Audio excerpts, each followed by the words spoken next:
बिस्मिल्लाहिर्रहमानिर्रहीम। Our topic of discussion is thalassaemia.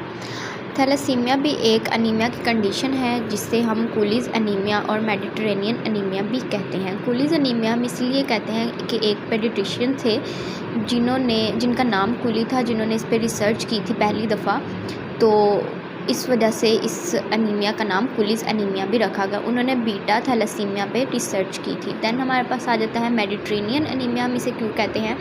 Because इसमें जो कंट्री आते हैं वो तुर्की, ग्रीस और इटली हैं। और कूलीज़ ने भी जो फ़र्स्ट टाइम रिसर्च की थी वो इटली में ही की थी। थॉमस कूली इनका नाम था, जिन्होंने यहाँ इटली में रिसर्च की थी, तो इसलिए इसे मेडिटेरेनियन अनीमिया भी कहते हैं।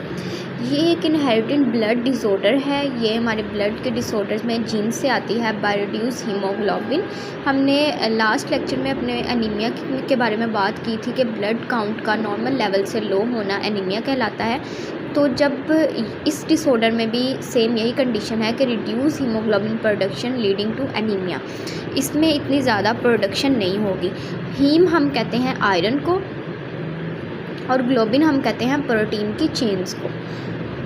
प्रोटीन चेन्स जो है इनमें एबनॉर्मेलिटी जब आ जाती है तब जो है वो थैलेसीमिया हो जाता है, क्योंकि हीमोग्लोबिन में जो है वो ऑक्सीजन कैरी करती है लंग से और टिश्यूज़ तक पहुंचाती है। तो इसमें अगर एबनॉर्मेलिटी आ जाएगी तो इम्बैलेंस हो जाएगा। इम्बैलेंस देखिए, इसमें 4 होती हैं, इनको पॉलीपेप्टाइड चेन्स भी कहते हैं। 4 में से अगर एक भी जो है वो ख़राब हो जाएगी, अगर चारों काम कर रही हैं, अपनी जगह पे हैं, तो उनमें बैलेंस होगा। अगर इनमें से एक भी ख़राब हो जाएगी तो इम्बैलेंस हो जाएगा। देखिए, आपकी अगर उंगली में दर्द हो ना, पूरे जिस्म की अगर एक उंगली में भी दर्द हो तो आपका पूरा जिस्म तकलीफ़ में होता है।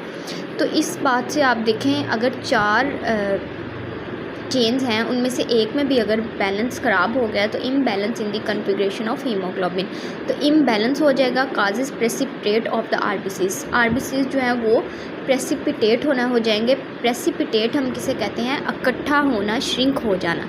इसकी वजह से आरबीसीज फ्रेजाइल हो जाएंगे।